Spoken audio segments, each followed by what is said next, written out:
താഴ്വര ഭാഗം 24. താരിൻ ജൈൻവറിന്റെ ചികിത്സാ കേന്ദ്രത്തിന്റെ കവാടത്തിന് പുറത്ത് ഒരു നിമിഷം നിശ്ചലനായി നിന്നു. കെട്ടിടം പുറമേ ഗംഭീരമായിരുന്നില്ല, പക്ഷെ ഉള്ളിൽ നിന്നൊരു ഊർജം പ്രസരിക്കുന്നുണ്ടായിരുന്നു. കാൽപ്പെരുമാറ്റങ്ങളുടെയും അരകല്ലുരസുന്നതിൻ്റെയും തിളയ്ക്കുന്ന മരുന്നുകളുടെയും നേർത്ത മന്ത്രോച്ചാരണങ്ങളുടെയും ഒരു സ്ഥിരമായ താളം വായുവിൽ നിറഞ്ഞു നിന്നു. മുറ്റം നിറയെ ആളുകൾ. അവന്റെ കണ്ണുകൾ ഓരോ ചെറിയ കാര്യവും, ഓരോ വ്യക്തിയും ഓരോ വ്യക്തമായ ലക്ഷ്യത്തോടെ ചലിക്കുന്നത് ഒപ്പിയെടുത്തു. ജൈൻവറിന്റെ ശിഷ്യന്മാരിൽ ഒരാൾ മുന്നോട്ട് വന്ന് അവനെ അഭിവാദ്യം ചെയ്തു. വരൂ താരിൻ, താങ്കളെ സ്വീകരിക്കാൻ ഗുരു എന്നെയാണ് ഏൽപ്പിച്ചിരിക്കുന്നത്. അവൻ ചെറുതായി തലകുനിച്ചുകൊണ്ട് പറഞ്ഞു. താരിൻ അവനെ പിന്തുടർന്ന് പുറത്തുള്ള ചികിത്സാ സ്ഥലം കടന്നുപോയി. ചികിത്സാ കേന്ദ്രത്തിന്റെ മുൻഭാഗത്തായിരുന്നു ജൈൻവർ രോഗികളെ കണ്ടിരുന്നത്. അവൻ രോഗികളെ നോക്കുന്ന തിരക്കിലായിരുന്നു. താരിൻ കടന്നു പോകുന്നത് അവൻ ശ്രദ്ധിച്ചില്ല. അവർ ചികിത്സാമുറിക്ക് പിന്നിലൂടെ നടക്കുമ്പോൾ ഒരു കല്ലുപാത ഉള്ളിലെ ലോകത്തേക്ക് നയിച്ചു. ജൈൻവറിന്റെ ലോകം ഇവിടെയെല്ലാം വ്യത്യസ്തമായിരുന്നു. തിരക്കിനിടയിലും ഒരുതരം വിചിത്രമായ നിശ്ചലതയുണ്ടായിരുന്നു. തടികൊണ്ടുള്ള മേൽക്കൂരകളാൽ തണലായിരുന്ന പാത നേരിട്ട് പ്രധാന വീട്ടിലേക്ക് നയിച്ചു.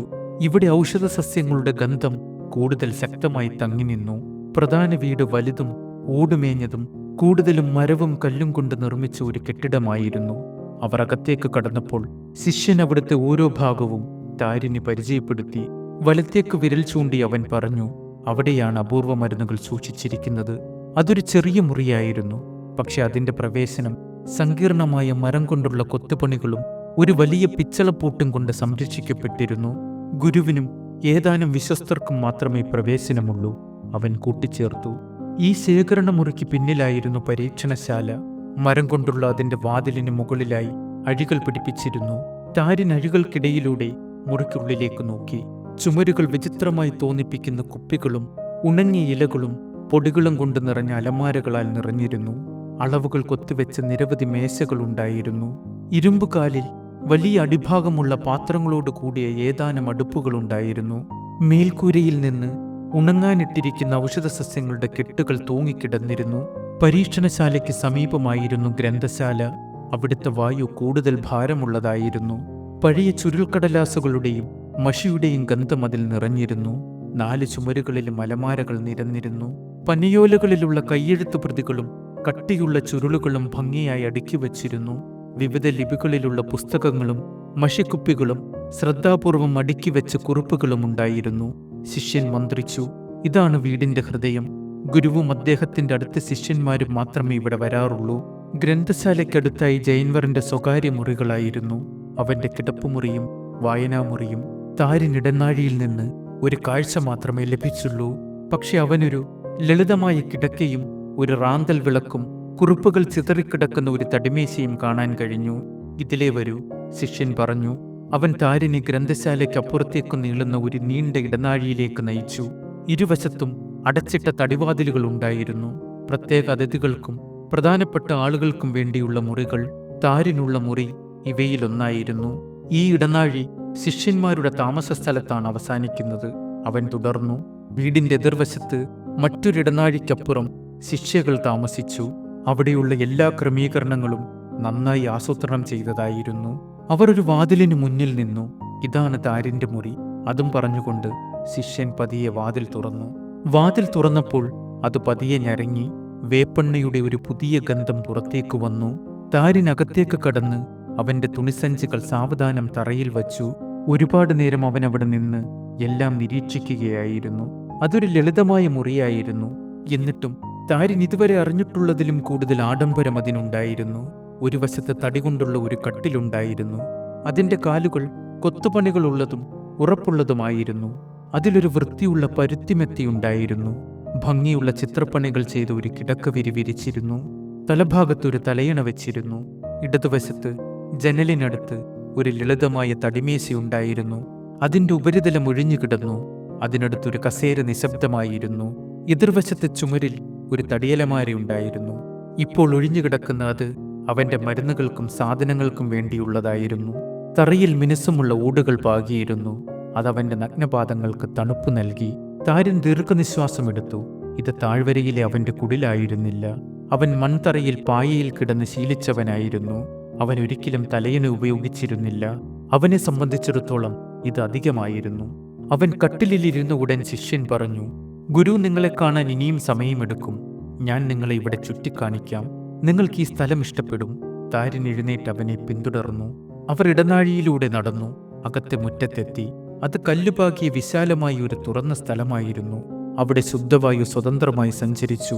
അവിടെ നിന്ന് അവർ മുറ്റത്തിന് പിന്നിലുള്ള ഒരു വലിയ തളത്തിലേക്ക് പോയി. എണ്ണയുടെയും തിളയ്ക്കുന്ന മരുന്നിന്റെയും ഗന്ധം അവനെ ഉടൻ തന്നെ പിടികൂടി. അത് മരുന്നുകൾ തയ്യാറാക്കുന്ന സ്ഥലമായിരുന്നു. അവിടം സജീവമായിരുന്നു. ശ്രദ്ധയുടെയും ആശയക്കുഴപ്പങ്ങളുടെയും ശബ്ദമുഖരിതമായ ഒരു ലോകം. ഒരു വശത്ത് ശിഷ്യന്മാർ വലിയ അരകല്ലുകൾ ഉപയോഗിച്ച് ഇലകൾ പൊടിച്ചു. താളാത്മകമായി ഇടിമുഴങ്ങി. മറ്റൊരു സംഘം വേരുകൾ ചതച്ച് പൊടികൾ മൺപാത്രങ്ങളിലാക്കി. മുതിർന്ന ശിഷ്യന്മാർ അടുത്തു ചുറ്റിത്തിരിഞ്ഞു. എല്ലാം ശ്രദ്ധിച്ചു. അവർ തിളയ്ക്കുന്ന പാത്രങ്ങൾ പരിശോധിച്ചു. അനുപാതങ്ങൾ നിരീക്ഷിച്ചു. ചെറുപ്പക്കാരെ നയിച്ചു. അവരിൽ ചിലർ തൂക്കുന്ന സ്ഥലങ്ങളിൽ നിന്നു. അതീവ സൂക്ഷ്മതയോടെ തൂക്കം ക്രമീകരിച്ചു. തളത്തിന്റെ ഒരു മൂലയും ഉപയോഗിക്കാതെ കിടന്നില്ല.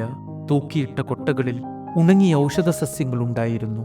നീണ്ട പീഠങ്ങളിൽ പുതുതായി ശേഖരിച്ച ഇലകളുണ്ടായിരുന്നു. ചുവന്ന മഷി കൊണ്ട് അടയാളപ്പെടുത്തിയ വലിയ പാത്രങ്ങൾ മരയഴികൾക്ക് താഴെ വച്ചിരുന്നു. ഒരിടുങ്ങിയ ജനലിലൂടെ താരൻ തിളയ്ക്കുന്ന സ്ഥലം കണ്ടു. വലിയ ചെമ്പുപാത്രങ്ങൾ ആവി പറത്തി. ഓരോന്നിലും കട്ടിയുള്ള ഔഷധ മിശ്രിതങ്ങൾ നിറഞ്ഞിരുന്നു. 2 ശിഷ്യന്മാർ അവ നിരന്തരം ഇളക്കിക്കൊണ്ടിരുന്നു. മുതിർന്നവരിൽ ഒരാൾ ഒരു ചുരുൾക്കടലാസുമായി അടുത്തു നിന്ന് എന്തോ ഒത്തുനോക്കുന്നുണ്ടായിരുന്നു. മറ്റേ അറ്റത്ത് നിന്നൊരു മണി മുഴങ്ങി. അതാണ് നിലാവ് സംഘം. ശിഷ്യൻ പറഞ്ഞു, ചില മരുന്നുകൾ രാത്രിയിൽ നിലാവിൻ കീഴിൽ മാത്രമേ ഉണ്ടാക്കൂ. അവർ ഊഴമെടുക്കുന്നു. രാത്രിയിലും ഞങ്ങൾ ജോലി ചെയ്യുന്നു. ഈ സ്ഥലം ഒരിക്കലും ഉറങ്ങില്ല. താരൻ അവിടെയുള്ള ഓരോന്നിലും ആകർഷിക്കപ്പെട്ടു. ഓരോ കൈയും എങ്ങനെ ശ്രദ്ധയോടെ ചലിക്കുന്നുവെന്നും ചേരുവകൾ എത്ര ഗൗരവത്തോടെ അളക്കുന്നുവെന്നും അവൻ നോക്കി. അത് മറ്റൊരു ലോകമായിരുന്നു, മറ്റൊരു താളം. താരിനെ സംബന്ധിച്ചിടത്തോളം ഇതൊരു സ്വപ്നമായിരുന്നു. ഇത്രയും വർഷം അവൻ താഴ്വരയിൽ ഒറ്റയ്ക്കലഞ്ഞു തിരിഞ്ഞ് അന്വേഷിച്ച് പൊടിച്ച് കലർത്തി താൻ ചെയ്തതിന് എന്തെങ്കിലും പ്രസക്തിയുണ്ടോ എന്ന് അത്ഭുതപ്പെട്ടു. ഇവിടെ അവന്റെ അഭിനിവേശത്തിന് ഒരിടമുണ്ടെന്നവൻ കണ്ടു. നിങ്ങൾ ഇനി ഗുരുവിനെ കാണുന്നത് വരെ വിശ്രമിച്ചോളൂ. അതും പറഞ്ഞ് ശിഷ്യൻ അവിടെ നിന്നും പോയി. താരൻ നിശബ്ദമായി അവന്റെ മുറിയിലേക്ക് തിരികെ വന്നു. അവന്റെ തുണിസഞ്ചികൾ തുറന്ന് അവന്റെ കുറിപ്പുകൾ പുറത്തെടുത്തു. അവ ശ്രദ്ധാപൂർവം തിരിച്ചും മറിച്ചും നോക്കി. വീണ്ടും ഭദ്രമായി സഞ്ചിക്കുള്ളിൽ വച്ചു. ഈ മുറി, ഈ വീട്, ഈ ലോകം ഇപ്പോൾ അവന്റെ സ്വപ്നങ്ങളെ വഹിച്ചു. അവൻ കസേരയിലിരുന്ന് കൈകൾ മേശപ്പുറത്തു വച്ചു. ആ സ്ഥലത്തിന്റെ ഊർജം ഇപ്പോഴും അവൻ അനുഭവപ്പെട്ടു. അവന്റെ മുഖത്തൊരു ചെറിയ പുഞ്ചിരി പ്രത്യക്ഷപ്പെട്ടു. അല്പനേരത്തെ വിശ്രമത്തിന് ശേഷം താരൻ വീണ്ടും പുറത്തിറങ്ങിയപ്പോൾ നടുമുറ്റം ഊർജ്ജസ്വലമായിരുന്നു. അവൻ ഒരു നിമിഷം നിശ്ചലനായി നിന്നു. ചുറ്റുമുള്ള പ്രവർത്തനങ്ങളിൽ മുഴുകി. ചതച്ച ഔഷധ സസ്യങ്ങളുടെയും തിളയ്ക്കുന്ന എണ്ണകളുടെയും വറുത്ത വേരുകളിൽ നിന്നുള്ള പുകയുടെയും ഗന്ധം വായുവിൽ നിറഞ്ഞു നിന്നു. യുവശിഷ്യന്മാർ പാത്രങ്ങളും കല്ലുരലുകളുമായി തിരക്കിട്ടു നടന്നു. അവരുടെ കൈകളിൽ പച്ചയും തൗട്ടു നിറവുമുള്ള പാടുകളുണ്ടായിരുന്നു. അവരുടെ മുഖത്ത് വിയർപ്പ് തിളങ്ങി. പക്ഷെ ആർക്കും ക്ഷീണം തോന്നിയതുമില്ല. ഓരോ പ്രവൃത്തിക്കും ഒരു ലക്ഷ്യമുണ്ടായിരുന്നു. താരിൻ പതിയെ ഇലകൾ ചതയ്ക്കുന്ന ശിഷ്യന്മാരുടെ അടുത്തേക്ക് നടന്നു. പരന്ന കല്ലുകൾ കൊണ്ട് അമർത്തുന്നതിന് മുമ്പ് അവർ ഇലകൾ എങ്ങനെ സൂക്ഷ്മതയോടെ മടക്കുന്നു എന്നവൻ നോക്കി. മറ്റുള്ളവർ മരം കൊണ്ടുള്ള ഉരലുകൾ ഉപയോഗിച്ച് വേരുകൾ എങ്ങനെ അരയ്ക്കുന്നുവെന്നും ശ്രദ്ധയോടെ ഇളക്കുന്നുവെന്നും അവൻ നോക്കി. ചിലർ എണ്ണയിൽ പൊടികൾ കലർത്തി ഓരോ ധാന്യവും എണ്ണി. ഒരു അനുവാദത്തിനും കാത്തു നിൽക്കാതെ താരൻ ഒഴിഞ്ഞുകിടന്ന ഒരു അരകല്ലിനരികിലിരുന്നു. കുനിഞ്ഞൊരു പിടി പുതിയ ഇലകളെടുത്തു. അവന്റെ കൈകൾ അനായാസമായി ചലിച്ചു. അവരുടേതിന് സമാനമായി. ആരും അവനെ തടഞ്ഞില്ല, ആരും ചോദിച്ചില്ല. അവർ അവനെ പുതിയതായി വന്ന ശിഷ്യനാണെന്ന് കരുതി. അവൻ തറയിൽ കാലുകൾ കെട്ടിയിരുന്നു. ഇലകൾ സാവധാനം അമർത്തി. ഓരോ ഗന്ധവും ഓരോ ഘടനയും ആഗിരണം ചെയ്തു. അവൻ സഹായിക്കുക മാത്രമല്ല, പഠിക്കുക കൂടെ ചെയ്യുകയായിരുന്നു. മറ്റുള്ളവർ എങ്ങനെയാണിത് ചെയ്യുന്നതെന്ന് കാണാൻ അവൻ ഇടയ്ക്കിടെ തലയുയർത്തി നോക്കി. അതിനനുസരിച്ച് അവൻ തന്റെ രീതികൾ ക്രമീകരിച്ചു. അവന്റെ കണ്ണുകൾ സൂക്ഷ്മമായിരുന്നു. അവന്റെ വിരലുകൾ ഉറപ്പുള്ളതായിരുന്നു. അവൻ ആരോടും സംസാരിച്ചില്ല. നിരീക്ഷിക്കുകയും പ്രവർത്തിക്കുകയും മാത്രം ചെയ്തു. വൈകുന്നേരമായപ്പോഴേക്കും സൂര്യൻ ഉയരം കൂടിയ കല്ലുചുമരുകൾക്ക് പിന്നിൽ അസ്തമിക്കാൻ തുടങ്ങി. നടുമുറ്റം മങ്ങി. പക്ഷെ തീക്കുണ്ടങ്ങൾ ഇപ്പോഴും തിളങ്ങി. ജയൻവർ പതിയെ പുറത്തു വന്നു. അവന്റെ നീണ്ട വസ്ത്രം നിലത്ത് തട്ടുന്നുണ്ടായിരുന്നു. അവൻ കൈകൾ പിന്നിൽ കെട്ടി. അവന്റെ വിരലുകൾ പിന്നിൽ കോർത്തു പിടിച്ചിരുന്നു. അവൻ ഓരോ സ്ഥലത്തു നിന്നും അടുത്തതിലേക്ക് നീങ്ങി. ചതച്ച വേരുകളുടെ കട്ടി, തിളയ്ക്കുന്ന എണ്ണകളുടെ കട്ടി, ഓരോ ഗണത്തിന്റെയും സമയം എന്നിവ പരിശോധിച്ചു. അവനൊന്നും സംസാരിച്ചില്ല. തലയാട്ടുകയോ മുന്നോട്ടു പോകുകയോ മാത്രം ചെയ്തു. ശിഷ്യന്മാർ അവന്റെ നോട്ടത്തിൽ ചെറുതായി മുറുകി.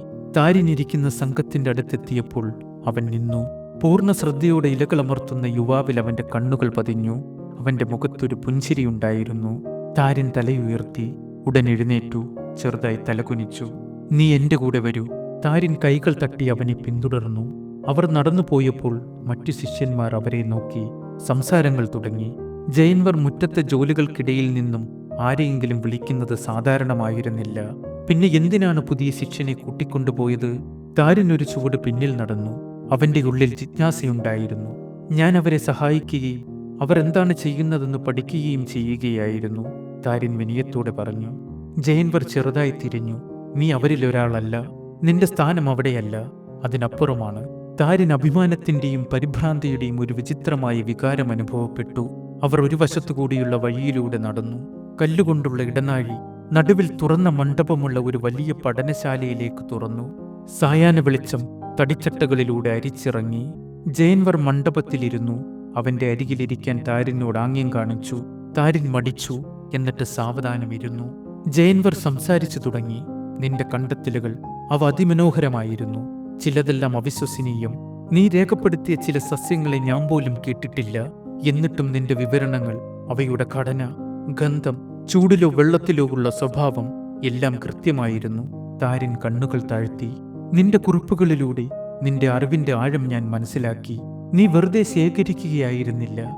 നീ പഠിച്ചു, നീ നിരീക്ഷിച്ചു, നീ പാർശ്വഫലങ്ങളും മുൻകരുതലുകളും രേഖപ്പെടുത്തി.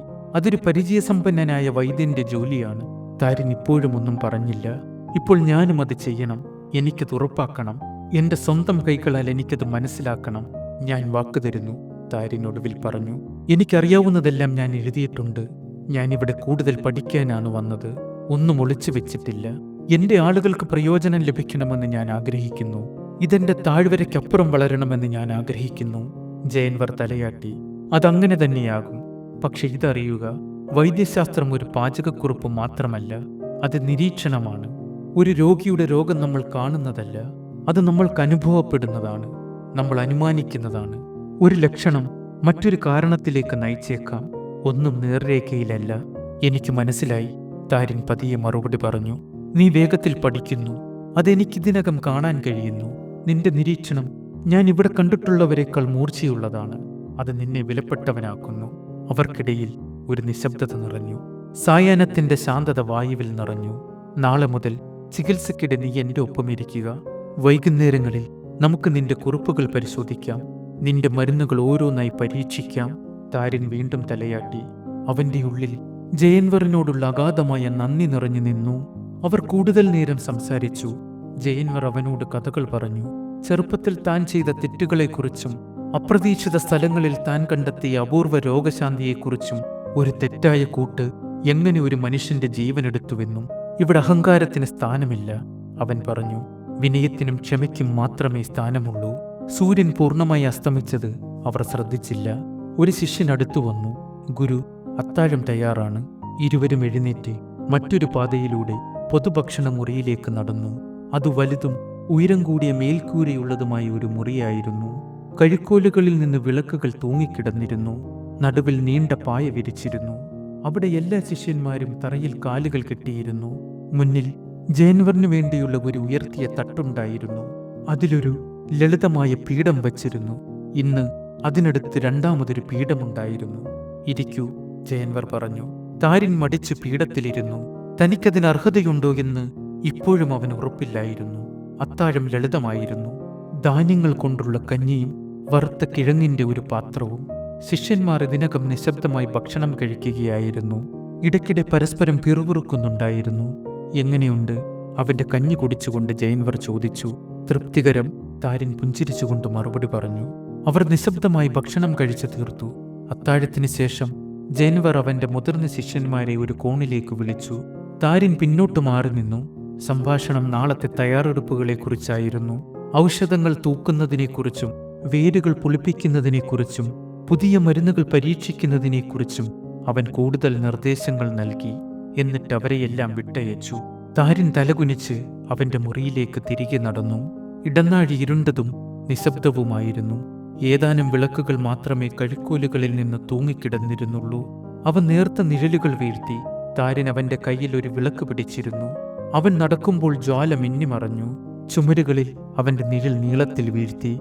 അവന്റെ പാദങ്ങൾ നിശബ്ദതയിൽ പ്രതിധ്വനിച്ചു. അവൻ അവന്റെ വാതിലിനടുത്തെത്തിയപ്പോൾ എന്തോ ഒന്നനങ്ങി. ഒരു നിഴൽ, വേഗത്തിൽ ഒരു രൂപം അവന്റെ മുറിയിൽ നിന്ന് പാഞ്ഞുപോയി. അവൻ പ്രതികരിക്കും മുമ്പ് ഇടനാഴിയുടെ അറ്റത്ത് അപ്രത്യക്ഷനായി.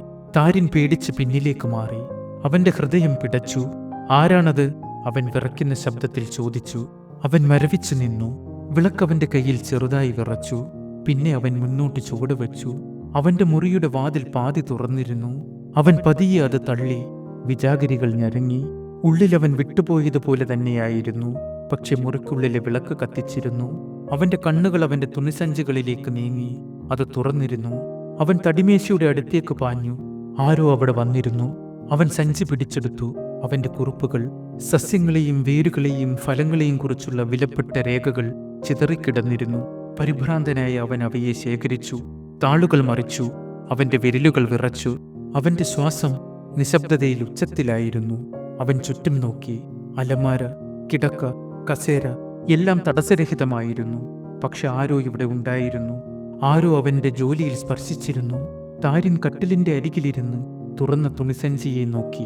ഒരു തണുത്ത ഭയം അവനെ പിടികൂടി. എന്തിനാണ് ഒരാൾ അവന്റെ മുറിയിൽ കടന്നത്? ആരാണതിന് ധൈര്യപ്പെട്ടത്? എന്തായിരുന്നു അവർ തിരയുന്നത്?